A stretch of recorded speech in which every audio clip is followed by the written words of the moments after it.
We are exactly 1 week from the start of the 2017 MLB playoffs, and the Washington Nationals are primed for a huge postseason run.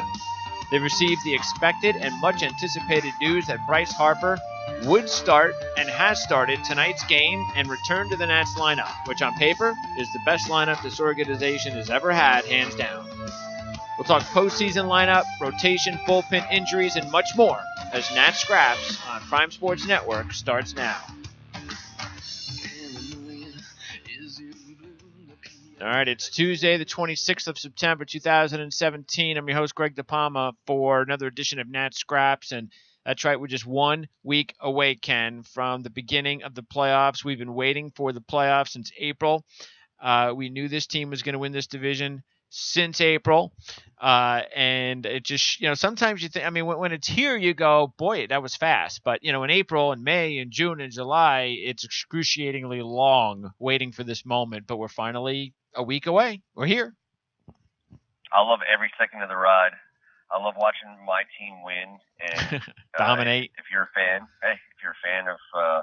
of teams that win, being a fan of the Nationals is pretty awesome. So 95, what is it, 95 and 61, something like that, I think we are. Yeah, we might not want to get that 100 win mark. I saw that if teams that have eclipsed that 100 win mark have actually not had a lot of success statistically in winning the World Series. So Dodgers got the 100. We've never won 100 games. We've neither won 100 games nor have we won a World Series. So, hey, something's got to give. Well, Dodgers got the 100, so they're already out of the World Series running then.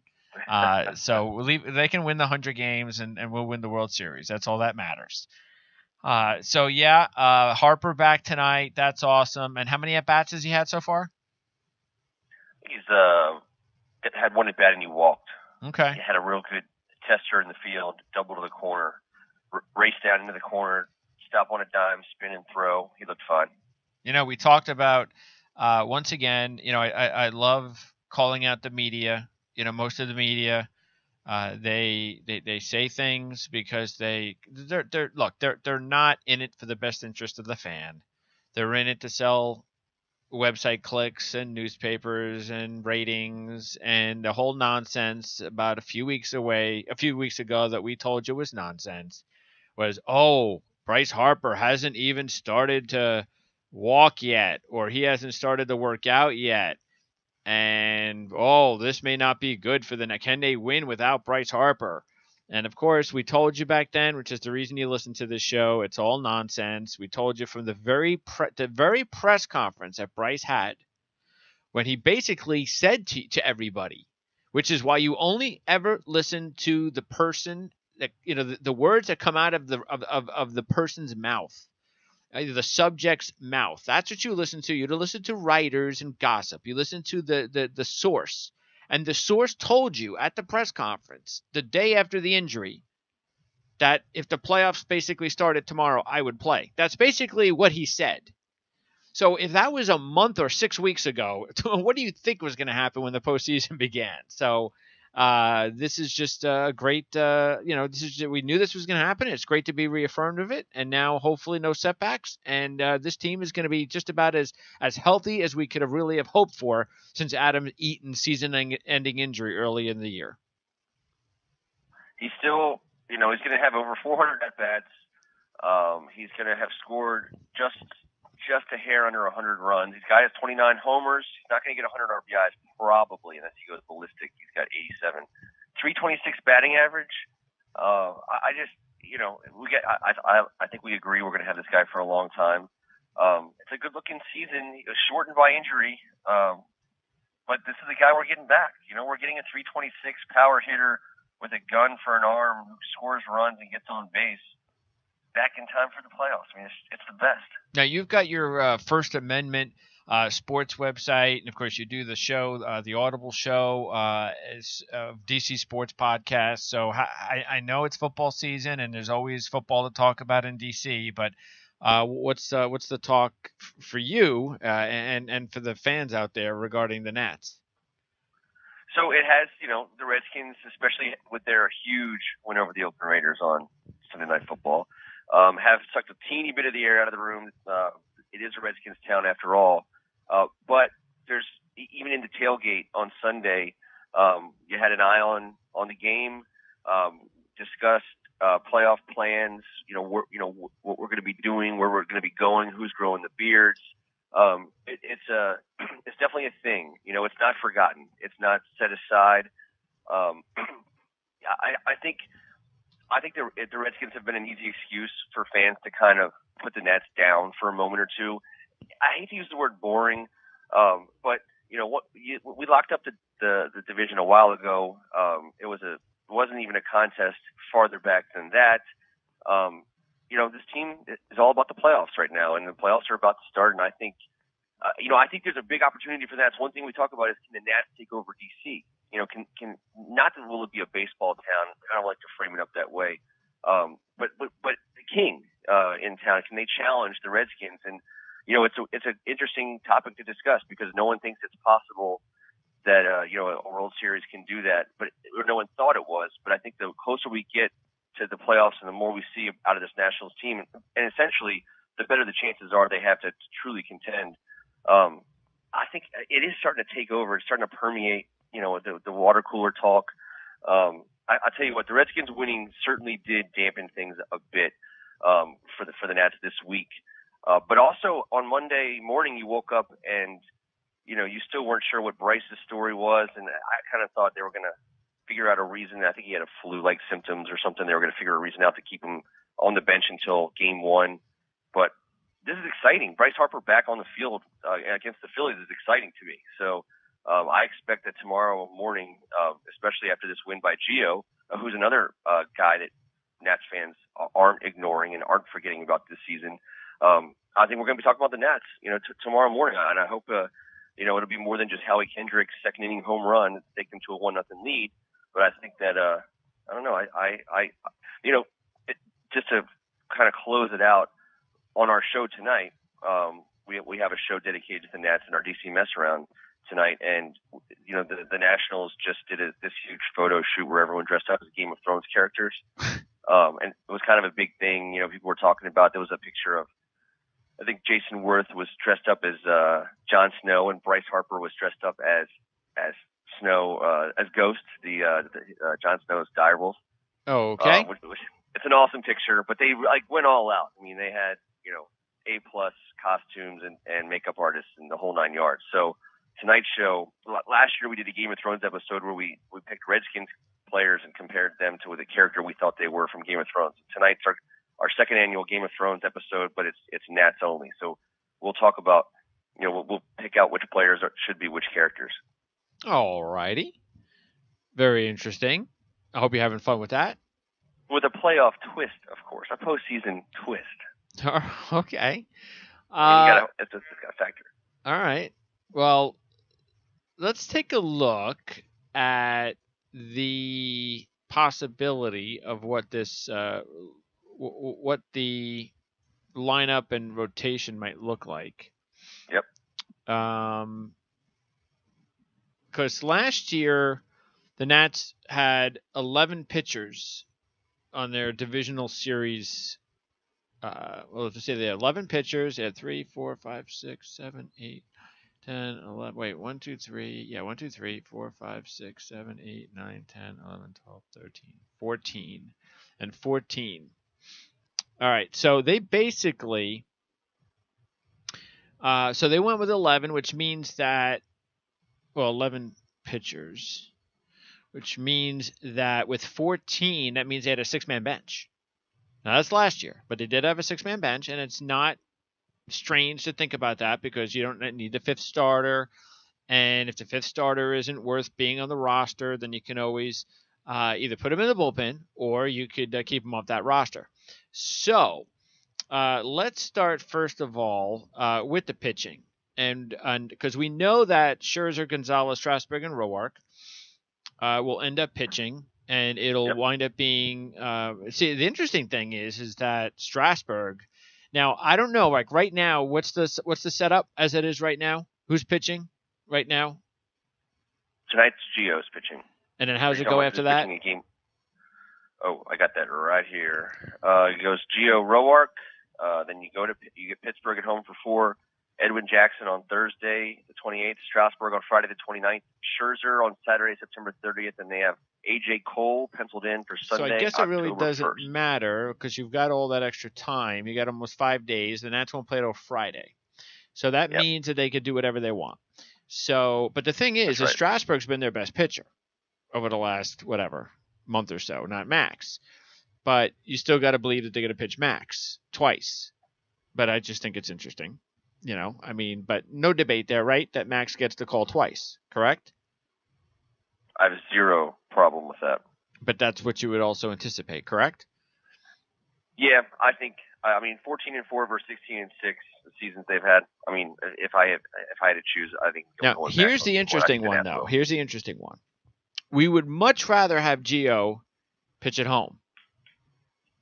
Correct? Yeah. Okay, because Gio is much better at home, isn't he? He's a much better home pitcher, correct? Or is he? I just want to make sure what his splits are. But he's a much better pitcher at home, isn't he? Well, let's see here. I got those splits right here. Home and away splits. I have it. I actually, well, I don't see it right here right away, but I think that I don't think they're scared to throw Gio twice either. Well, Gio ain't getting pitched twice. I'm not even getting into that. I know, that's not happening.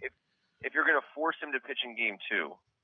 Yeah, but you're not pitching. That's what I'm trying to say. That's the tricky thing because there's no way you can pitch. If in any way, shape, or form you're in some way afraid of something that happens to Max, and you've now screwed up the possibility of Strasburg pitching in Game 5 because you pitched him in Game 3, and you need, and then something were to happen, and then you're pitching Gio twice, and he loses the game, and you only pitch Strasburg once, you're going to get destroyed. And I'm saying you're going to get destroyed by the media for doing something like that. Even though we would much rather, because again, I'm pretty sure Gio is a much better pitcher at home than he is on the road. I'm seeing him right now with 11-4 record. I don't care about his record. What's his ERA? 3.01 ERA on the road. And let me just confirm that the home side squares up with that. 4-3, 2.28 ERA at home. All right, so he's better at home. And he's not terrible on the road. So that's the decision that they have to figure out. Now, chances are, we would think they'll go Max Gio and then Strasburg and not think about worst case scenario that something happens to Max, that he will be available for Game 5. So that's what. So and then Roark pitches Game 4, and then Max Game 5. So you would have to think that that's the case, but I mean anything's possible. So, but whatever. We got we got the 4 starters now. With the bullpen, we know we got Doolittle, Madsen, Kinsler, Albers, Perez, Romero. Okay, so we know for sure those are 6. So now we've got 10 pitchers already. That only leaves, if they go with what last year they did, 11. That means one more pitcher's left if they do the same thing. That means, and we know there's no Edwin Jackson. So I was going to say, now it's a wild card. I don't want Edwin Jackson. Get him out of there. I don't either. He's not making my cut, but right now he's not making it. I wouldn't say right now. MLB.com was suggesting that they were making the argument that if you get into a playoff game and you need someone to go extra innings, you need someone to go a little bit longer, that Edwin Jackson has shown he can be that guy. I think we can do that with another guy, but I don't think that's a wrong thing to say. Okay. But again, you're also in a situation where Scherzer's the only pitcher that's pitching twice. So no matter what you put yourself in a position, unless it happens to be Game 1, or Game 2, like that crazy San Francisco game that went 18 innings. I mean, it's in that situation, you could always just, you have to decide what you want to do. You still just, I think you probably just go with somebody's got to pitch 2 or 3 innings. Someone pitches 2 or 3 innings. I mean, everybody's going to be the opposition is going to be faced with the same situation more than likely. Now, because look, I mean, this is the reason why I just think it's. Now, I'm not saying that I would completely be against Jackson over Blanton, but one pitcher. Remember, we talked about this a few weeks ago that there were still a few weeks to go for any of these pitchers to get hot. And if somebody gets hot, then you open the door of the possibility of them making the postseason roster. And the pitcher that's gotten hot is Sammy Solis. So Solis has been pitching, and he's a lefty. So he has been really pitching well. So they have to decide, basically, is it Jackson? Now look, I'm just saying if they go 11, they could say, you know what, we're gonna go either Blanton or Solis, and we're gonna go Jackson, and we're gonna go 13 instead of 14. But let's just go on the fact that the bottom line is the final spot probably more than likely comes down to Jackson, Solis, and Blanton.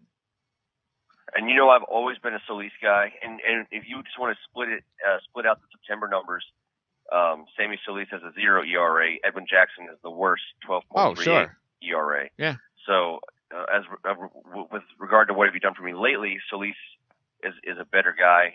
Yep. He's 10.8 K per 9, a .3 WHIP. I mean, his WHIP is better than Doolittle. And sure, is better than Madsen. That's the point. He's one of the hottest pitchers on the team right now. Yep. So I would not be surprised now if they just say, okay, that's good enough for us. That either they go Solis and Blanton, and then one less everyday guy, or they go Solis and Jackson. But Solis has now got a legitimate chance to make this. So look, it's not going to be Jackson and Blanton. They're either going to do Solis Blanton, Solis Jackson, or one of the three, and that would be their 11 pitchers. So that we go to their lineup. We know the 8 starters. So now the bench. Now last year again they had 6 guys come off the bench in the postseason roster, which we know it's Lynn, Lobaton, Defoe, Kendrick. So we know those 4 are guaranteed.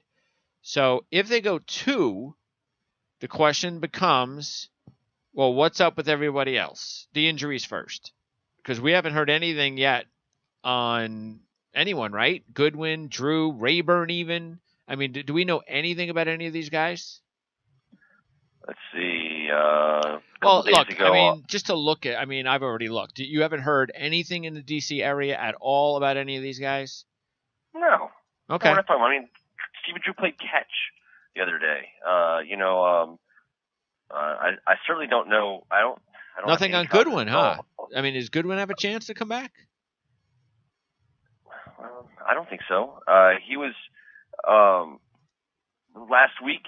He was hitting balls before the game, sometime midweek last week. The Washington Post was saying that he was taking batting practice, but which is huge, which is crazy good, seeing as how when we were predicting he wasn't going to make the playoffs, it was because his core was completely beat up. So if he's swinging a bat, okay, and that was a week ago. So there's a lot of possibilities. There's still possibilities for Goodwin and Drew.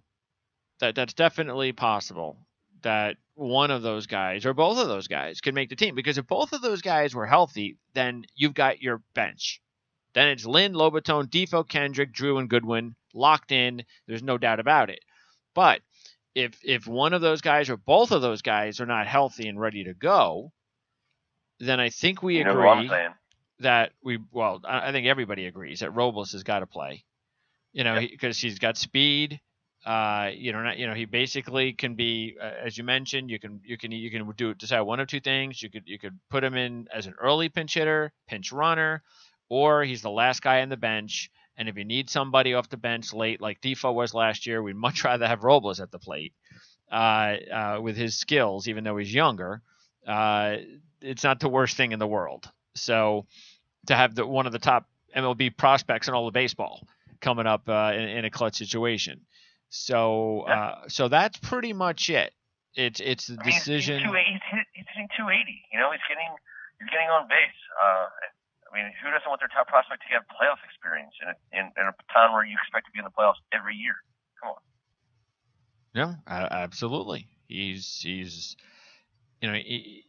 those are the types of guys too that we see in the postseason all the time.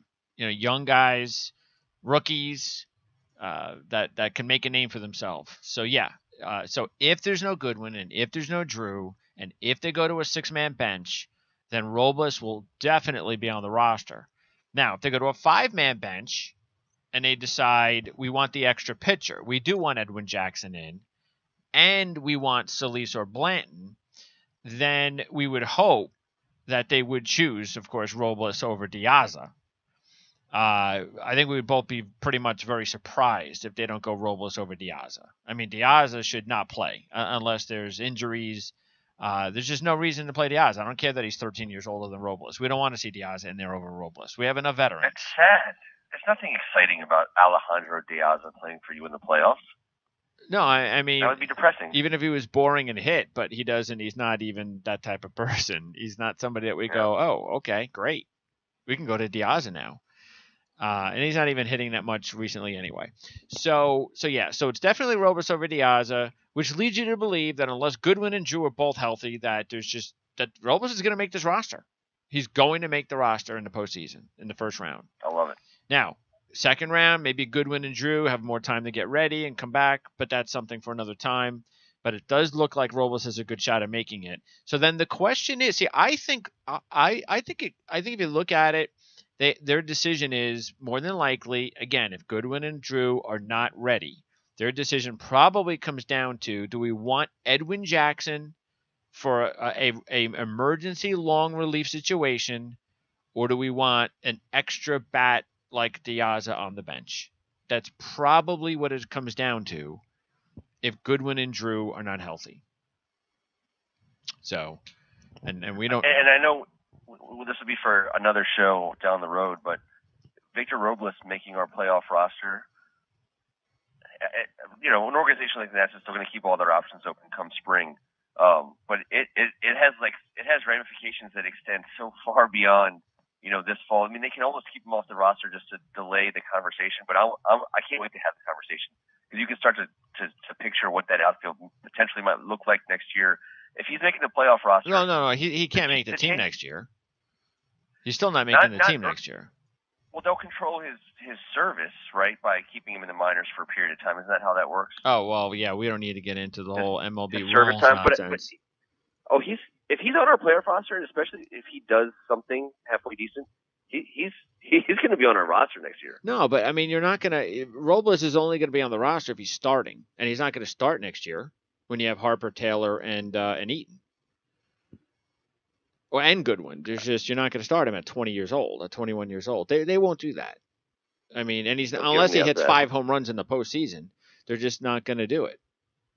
There's just. I guess my point is, if he makes the postseason roster, stuff like that becomes worth talking about, because if he does belong again, but he might not even play in the postseason yet to even matter in the conversation. But I just. But when we in the preseason, when we were in the spring training, football and baseball mixed up, when we were talking about this season, I've been on Robles the whole time. You've been keeping me down, kind of patiently, trying to keep me calm, keep my head down about him. But and I still think you need to be patient. I still don't see that he's going to start for this team until 2019, the earliest. And part of that is because we really didn't. First of all, I don't think neither one of us really did expect Michael Taylor and Goodwin to play this well this year. So that has they now can be very patient with him. There's just no reason to speed his progress up at this point. When you've got your outfield set for next year. I mean, look, they could make a trade.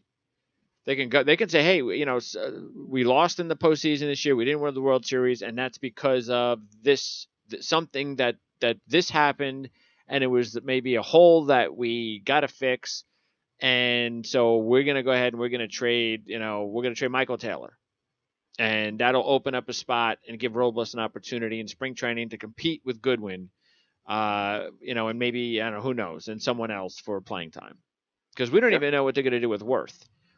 Is Worth, because you kind of get the feeling, as we talked about before, that it's going to be hard to think that at this stage of Worth's career that he's not going to either retire or hang around with the Nats in some way. which is still I think possible. he's coming back. I think Worth's coming back. Yeah. So if that happens, I mean, if he comes back, though, I just don't see him coming. There's no way he comes back next year. Look, it all depends on what happens with Taylor, but you would think that it would be like as a part-time guy, that he's not going to start all the time. He'll kind of mix and match with Taylor, because Taylor's earned the opportunity to start. And but that's something for next year. So that's just another reason why they can be patient with Robles. And there's just no way, barring a trade in the spring, that he will be on the roster next year up until the end of the season. And then at the earliest, then we could talk about potentially him being on the opening day roster in 2019. And that's still, I'm okay with that. But all I'm saying is, by virtue of him being here now, what are you technically ahead of schedule? Yeah, I think so. I think you're ahead of schedule, absolutely. Because of circumstances, the way that they are. Yeah. If he's all that in a bag of chips, and they put him in a position to do something, and he does something, then I think the conversation changes a little. It does. But when I was looking at Howie Kendrick's contract, he's an unrestricted free agent, and you look at roles on this team. Kendrick's made a huge impact on the team. It's similar to Lynn. Kendrick you'd want to bring back as a bench guy. Absolutely. Well, again, it doesn't affect Robles, Kendrick though. And Worth. I'm saying if you had to choose between Kendrick or Worth, I guess is where I was going. Oh, I don't think you even have to. Okay. But if you did, see, that all depends on what you're doing with Goodwin. So you would have to make the decision, is it, okay, we're going to let Hendrick go? Look, we have a lot that's going to depend on what happens in the playoffs. I mean, does Howie Kendrick, does he, first of all, do we win a World Series? Second of all, if we don't, who contributes, who doesn't? If Howie Kendrick goes 1 for 12 in the postseason, then forget it. He's gone. We don't need him. And then we've got Goodwin, and he's on the, he's fine. But if Kendrick becomes some sort of a hero for us, then why wouldn't you want to bring him back? And then you just got more options on the bench. So anyway, but those are good problems to have, and not the problems we thought we were going to have when the season began, because we didn't anticipate that this team was going to have the young players step up as much as they did. But that's what you get. That's why we're so confident about this season, is because championship teams usually need to have a lot of players having career years, and that's what's happening. We have a lot of players that are having career-type seasons. We've got like 4 MVPs, 3 Cy Youngs. We found a closer who closes every game that we ask him to close. We've got the best bench we've ever had. When we call on guys like Kendrick and Lynn, they come through. When we call on young guys like Taylor and Defoe and Goodwin, they come through. Madsen. Well, yeah. I mean, then Madsen and, of course, Kinsler. So everything is working out, and that's why we're very confident about the postseason. So anyway, so that's the way the postseason roster should look. And, look, Romero's pitching well again, which is nice. So they're definitely going to have 3 lefties in the bullpen. The question is do they have 4 with Solis? So that's what we need to wait and see. And by the way, we have another week to go. So if guys are still going to pitch out there, and if Solis pitches 2 or 3 more games this week and he blows up in all of them, well, he's just screwed himself up for the postseason roster. So we still have a week to go before we can figure out some of these guys that may or may not get in. But hey, look, Sean Kelly's not going to be on it, so thank goodness for that.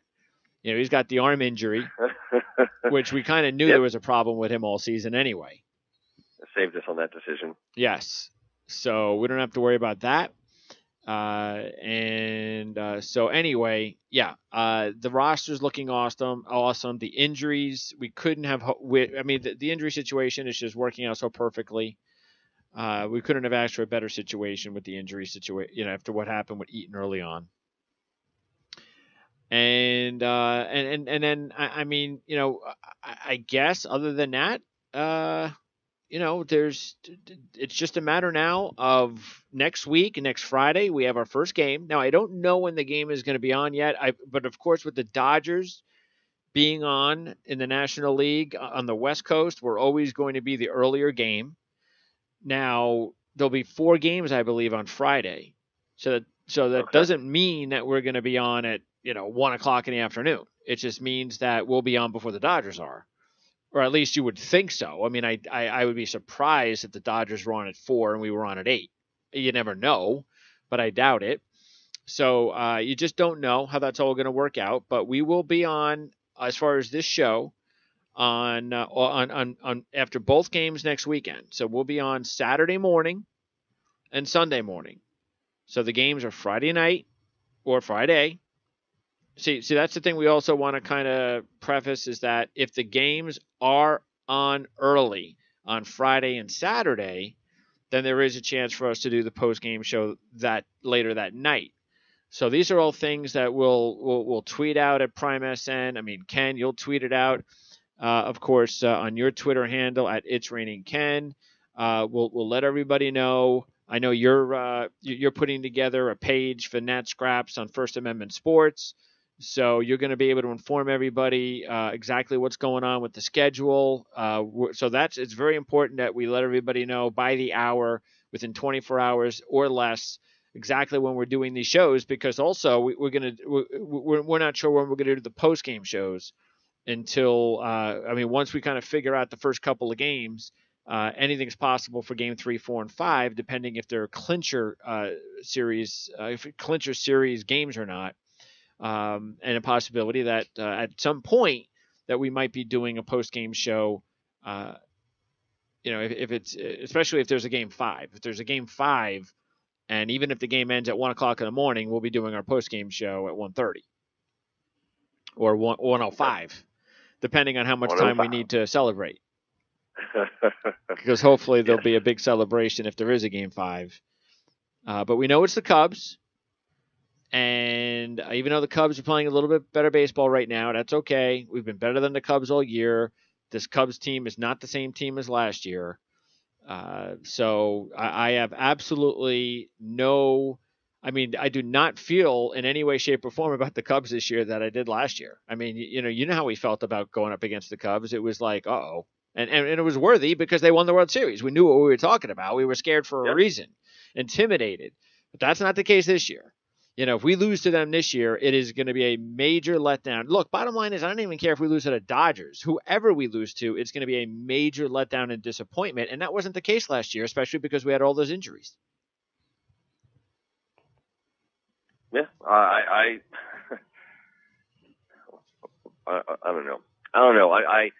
We've had a ton of injuries, obviously, but I just feel like we've seemed to bounce back from everything that's come our way this season from an adversity standpoint. I don't know. Yeah, it's been awesome, and everybody's healthy now, though, except for and everyone. Yeah, everyone that we need to be healthy is healthy right now. I mean, I think didn't we led the majors in men on the disabled list for a while throughout the season.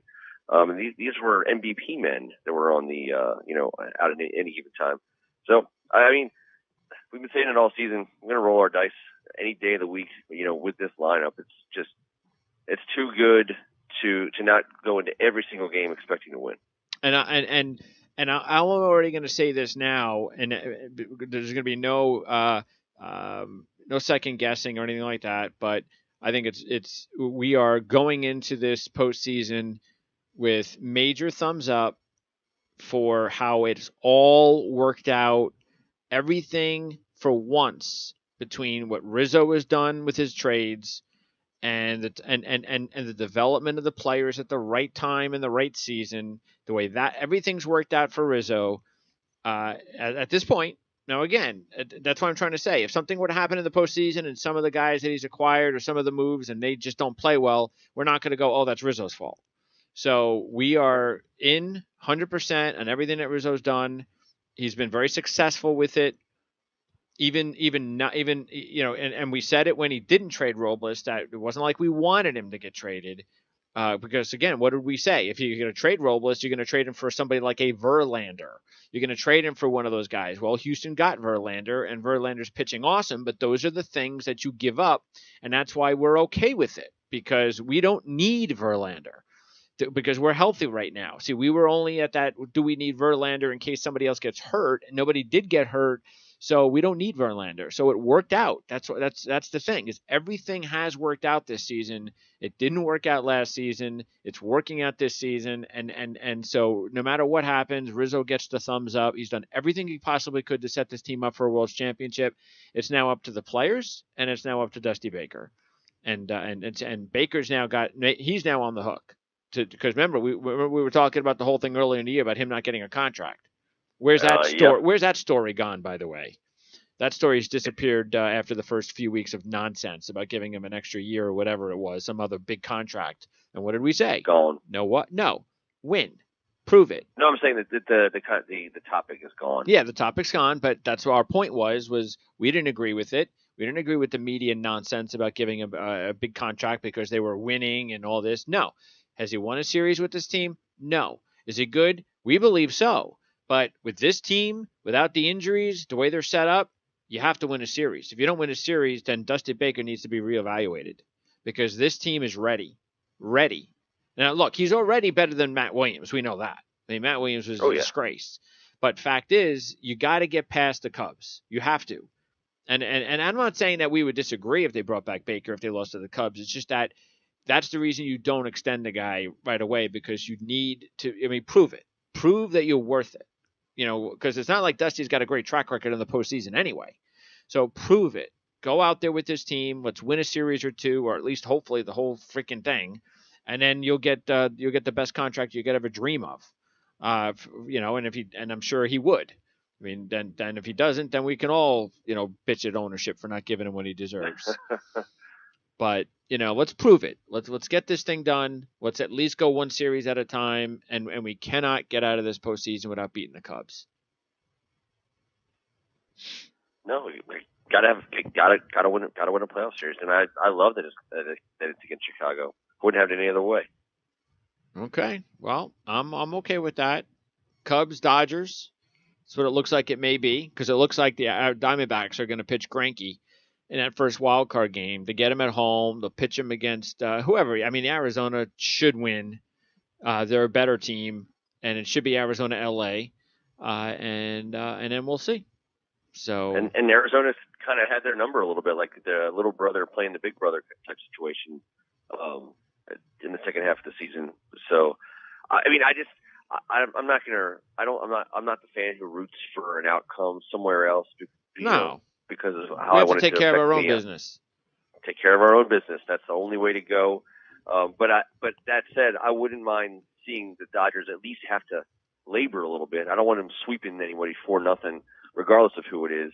3-0. And I don't, certainly don't want the Nationals to have to sweat out a first game series. Those first two games are so huge, so huge. We've never had a 2-0 lead before, so it would be nice, to take advantage. And did we win the game one last year or lose game one? I believe we won game one last year, but did we? Because that would have been Kershaw, wouldn't it? Yeah. Let's see here. We got. No, we lost. Have we ever won game one? Did we win game one when we played the Cardinals that series? Do you know? Because that could be interesting, because obviously we haven't won a series, and we had 3 of them, and so far we've lost 2 of them that you're telling me.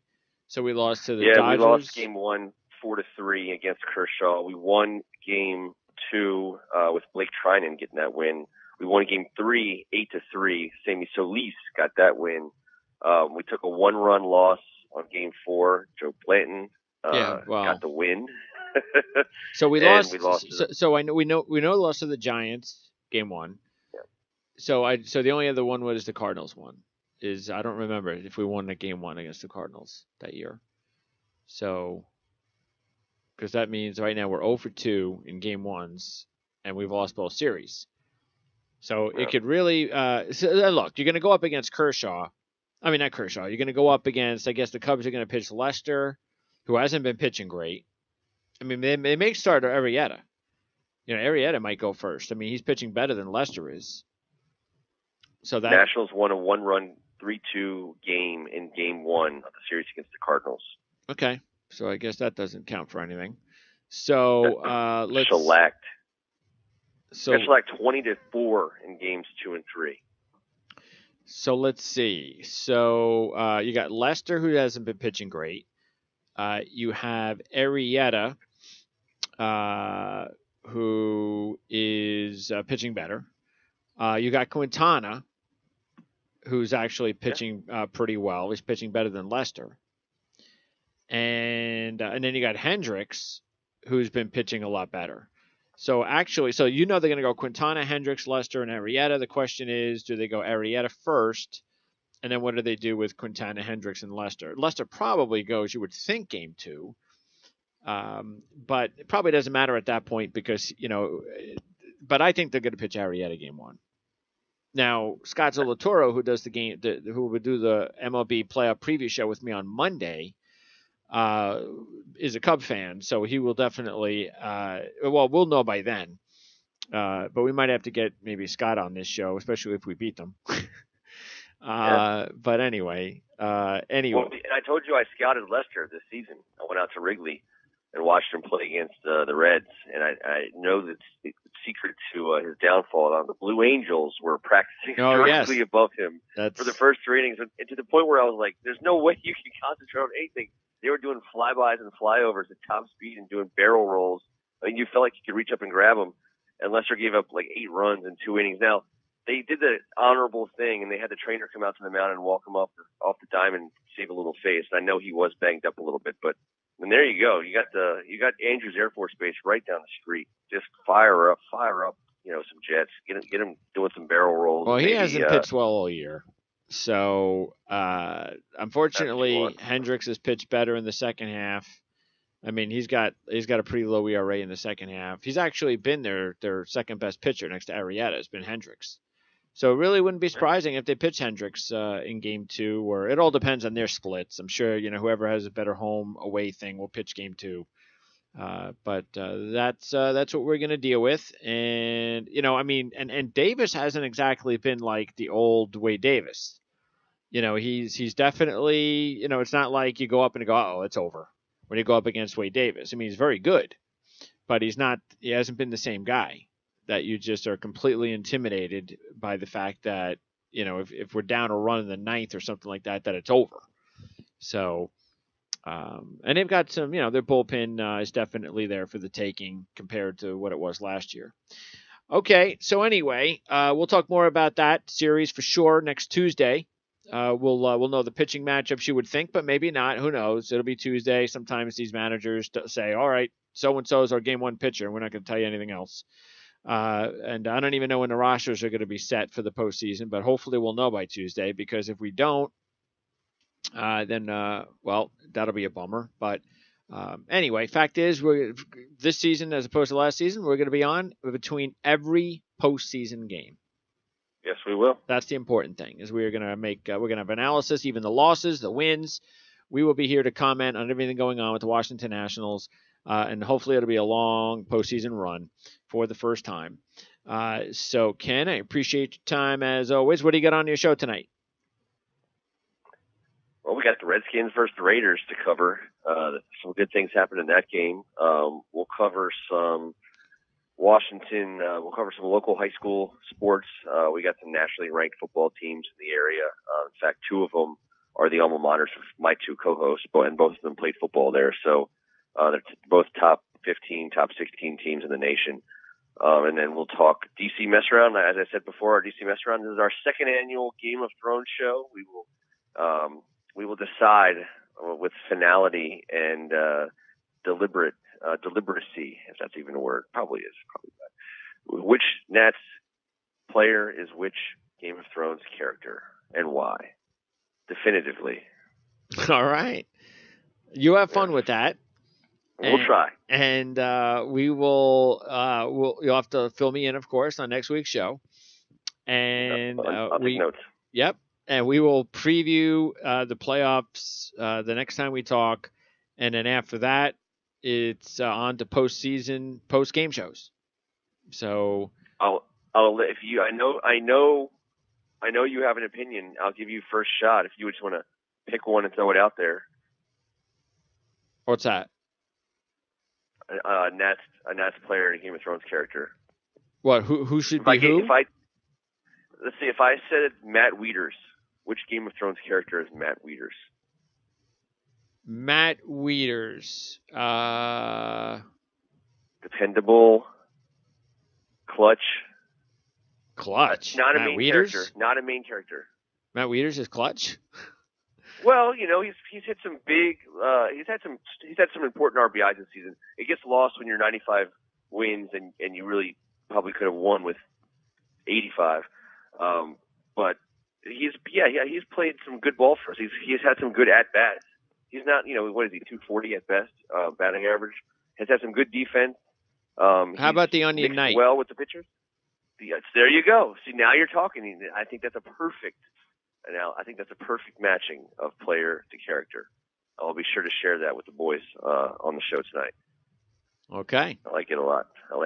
And he was kind of punished, like the Onion Knight was punished for his previous crimes. Why? Well, how was Matt punished? Well, no one wanted to give him any long-term deals. Okay. No one ever wanted to give him any real respect in the terms of a contract. He kind of had to make his own way, and he was always, he's always been serving someone different. He's been serving, different kings. And he'll be back next year. So he's going to take back that contract for sure. That he'll definitely resign that next day because nobody's going to pay him more than the Nats are going to pay him. He didn't have like a superstar year, so he's not going to make. What is he making? $10 million, I think. So he's definitely not making more than that on the open market, unless of course he like plays like Daniel Murphy in the postseason. Then all bets are off. Then he could really raise double his contract. Then he can go sign somewhere else. But yeah, we'll have him back next year. Which and then hopefully, as we talked about, then we'll have Severino as our number 2. So, because there's no way Severino is not going to be our number 2 next year. This is it for Lobaton. He's going to be playing in his last games for the Nats. So I hope he's Reed Doughty. I hope he's Reed Doughty. I hope he enjoys the postseason run, and hopefully it's a world championship. Maybe he can go back up. Maybe he could back up Wilson Ramos in Tampa next year. So listen, I'll believe it when I see it. How about that? There's no way Severino is not making the team next year. He was on AAA all year. That's it. He's ready. There's no way Lobaton's blocking Severino. That's just crazy. That's like saying Robles. That's like saying Robles would be like 22 and they'd be blocking him because of Matt Wieters. Come on. Like naked pictures of somebody. I mean, his job is secure. I will believe it that he's not when he's not on our team. Because something about him just says, you just show up to work. He's like Milton from the Office. No, I mean, look, the only way that he's still on the team next year is if Wieters leaves. That's it. And then Severino becomes the number 1 catcher. That's it. It's the only way. But if Wieters is here, there's just no chance. Because remember, Rizzo loves his prospects more than he loves garbage guys like Lobaton. He loves his prospects, so he'll want Severino on the team for sure. But anyway, that's another story. All right, so we are going to wrap this thing. Oh, by the way, do you remember who Lobaton was acquired along with from the Rays? Jose Lobaton was acquired. I'm sorry. In a trade, how the Nationals got him? Yes. Do you remember who else we got the deal from the Rays? No? Let's see. I want to say Felipe Rivero. Yeah, you've had enough time to look it up. Felipe Rivero. But and then they gave up Nathan Carnes. Now, where is Carnes? Carnes is, where is he? He's in Kansas City, I think. I think Kansas City made a trade with Seattle. Because remember, he was like a prospect that was potentially going to be pretty decent. He still is a decent prospect. He's still young. But interesting that we got Rivero in that deal. Because Lobaton was actually like he was more of the throw-in in that deal. That was something that we were, we actually liked Rivero. That was a kid that we were real interested in. But man, if you're the Rays, I mean, you really thought that Carnes was going to be the guy. And you gave up Rivero. That would have been a huge, that's the type of trade that if you're the Rays, the Rays have basically handed us, let's just say if we would have kept Rivero, they've handed us Rivero and and Romero and Rivero. Yeah. So and it's like not like the Rays have got some like awesome bullpen. I mean, they got to start reevaluating themselves with some of these deals they're making. It's not like these guys are old guys; they're young, talented pitchers. But that's why Friedman's in L.A. and Tampa Bay doesn't have. We're helping out the O's. Oh, the O's. We're helping them. Like helping the Rays make bad deals.